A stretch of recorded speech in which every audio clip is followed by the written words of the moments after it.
And here is the Writer's Almanac for Thursday. It's the 5th of September, 2019. It's the birthday of Bob Newhart, born in Chicago, 1929. Started out as an accountant, then started doing stand-up comedy. His comedy album, The Button-Down Mind of Bob Newhart, was #1 on the Billboard charts in 1960. Bob Newhart became known for his deadpan style and slight stammer. He said, "I've been told to speed up my delivery, but if I lose the stammer, I'm just another slightly amusing accountant." And it's the birthday of the composer John Cage, born Los Angeles, 1912, who played music to be played on various things, including flower pots and the hoods of old cars.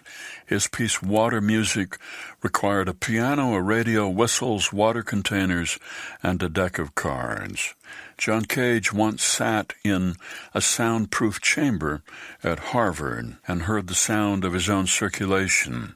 And afterward he said, "No silence exists that is not pregnant with sound," which led to his most famous piece, 4 minutes, 33 seconds, 1952, in which the performer was instructed to sit silently at a piano for 4 minutes and 33 seconds, so the audience could listen to all the sounds made by the world around them and by themselves. In 1862, on this date, a British meteorologist, James Glaisher, and a balloonist, Henry Tracer Coxwell, broke the world record for altitude. Glaisher was interested in looking at clouds. Mainly, though, he just wanted to go up high in the air, and they took off in a balloon. It was 55 feet wide, 90 feet high. They took off from London, and they were unprepared for what would happen to them. At an altitude of 5 miles, the balloonist Coxwell started to feel short of breath. Glaisher had trouble reading his instruments. 29,000 feet, Glaisher lost consciousness, and the balloon continued to go higher. Finally, at 37,000 feet, Coxwell was able to release gas from the balloon and bring it back down to Earth. The flight took 2.5 hours, reached an altitude of 7 miles, and they did it all without oxygen masks. It was on this day, 1957, Jack Kerouac's novel On the Road was published by Viking Press, based on trips he'd made with his friend Neil Cassidy back in the late 1940s. He'd started writing the novel April 12th, 1951, finished on April 22nd, writing on a long scroll of tracing paper, 120 feet long. He had taped them together. Here's a poem by James Wright, An Offering for Mr. Blueheart.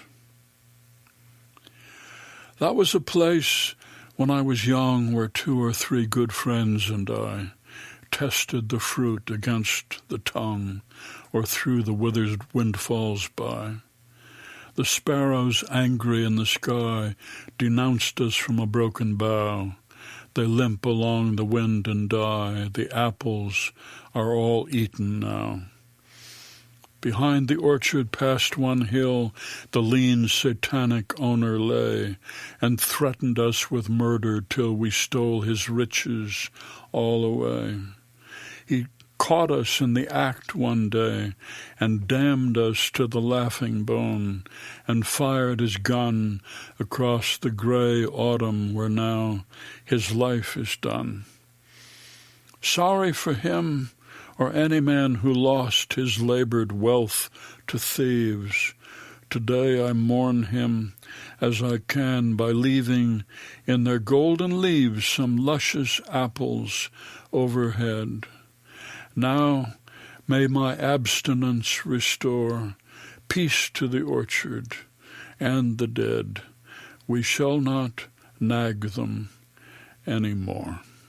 An Offering for Mr. Blueheart, a poem by James Wright from Above the River, complete poems, published by Noonday Press and used by permission here on the Writer's Almanac. Be well Do good work and keep in touch.